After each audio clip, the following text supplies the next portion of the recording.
Kalau kamu pernah dengar tentang kota yang katanya ada di Indonesia, tapi nggak bisa ditemukan di peta manapun, besar kemungkinan nama yang muncul pertama kali di kepalamu adalah kota Saranjana. Sebuah kota yang konon berdiri megah, lengkap dengan gedung tinggi, jalan rapi, dan penduduk yang hidup seperti manusia pada umumnya. Tapi anehnya, kota ini nggak pernah benar-benar terlihat oleh semua orang. Cerita tentang Saranjana bukan cerita baru, tapi sampai hari ini masih terus bikin penasaran. Karena selalu ada saksi, selalu ada pengalaman aneh, dan selalu ada orang yang bersumpah mereka pernah nyaris masuk ke kota itu. Kisah Saranjana paling sering dikaitkan dengan wilayah Kalimantan Selatan, tepatnya di sekitar Pulau Laut, Kabupaten Kota Baru. Daerah ini memang dikenal punya banyak cerita mistis dan kepercayaan lokal yang kuat. Menurut masyarakat setempat, Saranjana bukan kota fiktif, bukan pula sekadar legenda kosong. Mereka percaya Saranjana adalah kota gaib yang benar-benar ada, berdampingan dengan dunia manusia. Hanya saja berada di dimensi yang berbeda. Kota ini percaya dihuni oleh makhluk halus yang hidup seperti manusia biasa. Bahkan memiliki sistem pemerintahan, ekonomi, dan aturan sosial sendiri. Yang bikin cerita ini makin menarik adalah banyak warga lokal yang mengaku pernah berinteraksi langsung dengan warga Saranjana. Ada yang cerita pernah bertemu orang asing berpakaian rapi, berbicara sopan, dan mengaku berasal dari kota bernama Saranjana. Awalnya terdengar biasa saja, tapi orang itu menyebutkan alamat atau lokasi kota yang sama sekali nggak dikenal di dunia nyata. Anehnya, orang-orang ini sering digambarkan sangat modern, bersih, dan terkesan terlalu sempurna dibandingkan lingkungan sekitarnya. Salah satu yang paling sering diceritakan adalah tentang nelayan yang tersesat. Konon, ada beberapa nelayan yang mengaku saat melaut, mereka tiba-tiba melihat sebuah kota besar dari kejauhan. Lampu-lampu menyala terang, gedung-gedung tinggi berdiri rapi, dan suasananya seperti kota metropolitan. Padahal, secara logika, daerah itu seharusnya hanya laut dan hutan. Saat perahu mereka mendekat, kota itu perlahan menghilang, seolah tertutup kabut atau berubah kembali menjadi laut kosong tanpa apapun. Cerita lain datang dari orang-orang mengaku pernah diundang masuk ke Saranjana. Biasanya, mereka mengaku awalnya hanya mengikuti orang asing yang terlihat seperti manusia biasa. Orang itu ramah, sopan, dan menawarkan bantuan. Tanpa sadar, mereka berjalan cukup jauh, melewati jalan yang asing, sampai akhirnya tiba di sebuah tempat yang terasa sangat berbeda. Udaranya terasa lebih sejuk, lingkungan terlihat bersih, dan bangunan-bangunan tampak modern. Bahkan, ada yang bilang lebih modern dari kota besar di Indonesia. Namun, ada satu kesamaan dari hampir semua cerita orang katanya pernah masuk ke Saranjana. Mereka selalu disadarkan kembali setelah terlalu lama berada di sana.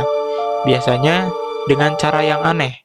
Ada yang tiba-tiba mendengar azan, ada yang merasa pusing lalu pingsan, dan ada juga yang seperti didorong keluar tanpa tahu bagaimana caranya. Saat sadar, mereka sudah kembali ke tempat awal, entah itu di hutan, di jalan desa, atau di pinggir pantai. Menariknya, menurut kepercayaan lokal, warga Saranjana sangat menjaga agar dunia mereka tidak bercampur terlalu jauh dengan dunia manusia. Mereka boleh berinteraksi sebentar, tapi tidak boleh ada manusia yang tinggal terlalu lama di sana. Konon, kalau manusia melanggar aturan itu, akibatnya bisa fatal, mulai dari tersesat selamanya, kehilangan ingatan, sampai tidak bisa kembali ke dunia manusia. Ada juga cerita yang menyebutkan bahwa kota Saranjana dulunya adalah kota manusia biasa. Beberapa versi cerita mengatakan kota ini hilang karena kesombongan warganya. Ada juga yang bilang karena melanggar aturan alam atau perjanjian dengan makhluk gaib penjaga wilayah tersebut, akibatnya kota ini disembunyikan dari dunia nyata. Tapi tidak dihancurkan, ia tetap ada, tetapi hidup, hanya saja tidak bisa diakses sembarangan. Cerita tentang Saranjana makin ramai dibicarakan setelah beberapa orang yang mengaku sebagai mantan pejabat atau tokoh masyarakat setempat angkat bicara. Mereka tidak secara terang-terangan membenarkan, tapi tidak membantah. Jawaban mereka biasanya menggantung seperti ada hal-hal memang tidak bisa dijelaskan dengan logika. Atau tidak semua yang tidak terlihat itu tidak ada. Pernyataan seperti ini justru membuat rasa penasaran masyarakat semakin besar.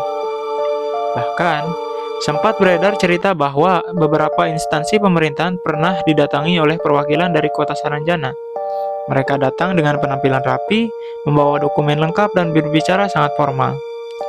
Setelah urusan selesai, barulah disadari bahwa alamat, identitas, dan asal mereka tidak pernah tercatat di sistem manapun. Cerita ini memang tidak pernah bisa dibuktikan secara resmi, tapi terus diceritakan dari satu orang ke orang lain. Dari sisi budaya, Saranjana sering dikaitkan dengan konsep alam gaib yang hidup berdampingan dengan manusia, sebuah konsep yang sebenarnya sudah lama ada dalam kepercayaan masyarakat Nusantara. Banyak daerah di Indonesia punya cerita serupa tentang desa gaib, kerajaan tak kasat mata, atau kota yang hanya bisa dilihat oleh orang-orang tertentu. Rasa itu yang katanya membuat orang-orang cepat sadar bahwa mereka sedang berada di wilayah yang berbeda. Sampai sekarang, tidak ada bukti fisik yang bisa membuktikan keberadaan kota Saranjana. Tidak ada foto yang benar-benar jelas, tidak ada peta. Saranjana hanyalah salah satu yang paling terkenal karena skalanya yang besar dan ceritanya yang terasa modern. Yang menarik, cerita Saranjana tidak selalu digambarkan menyeramkan, justru banyak yang menggambarkannya sebagai kota yang tertib, damai, dan maju. Tidak ada kesan angker berlebihan, tidak ada monster atau penampakan mengerikan, yang ada justru rasa asing yang halus, seperti berada di tempat yang bukan seharusnya kamu datangi, tapi ceritanya tentang hidup karena selalu ada pengalaman baru. Selalu ada orang yang merasa hampir bertemu, hampir melihat, atau hampir masuk ke kota tersebut. Dalam dunia cerita rakyat, konsistensi seperti ini sering dianggap sebagai tanda bahwa cerita tersebut punya akar yang kuat di masyarakat. Pada akhirnya, kisah kota Saranjana berada di antara dua dunia, dunia logika dan dunia kepercayaan. Bagi sebagian orang, ini hanyalah legenda lokal yang dibesar-besarkan. Bagi yang lain, ini adalah kisah nyata yang belum bisa dijelaskan oleh ilmu pengetahuan. Terlepas dari benar atau tidaknya, Saranjana telah menjadi bagian dari identitas budaya Kalimantan Selatan. Sebuah cerita yang terus diwariskan, diceritakan ulang, dan berkembang mengikuti zaman. Dan mungkin justru disitulah kekuatan cerita Saranjana. Ia tidak memaksa untuk dipercaya, tapi juga terlalu konsisten untuk diabaikan. Ia hidup di obrolan warung kopi, di cerita nelayan, di pengalaman orang-orang yang tersesat, dan dirasa penasaran mereka yang pernah bertanya-tanya, bagaimana kalau suatu hari, tanpa sengaja kita berjalan jauh, dan menemukan sebuah kota yang seharusnya tidak ada, tapi terasa nyata.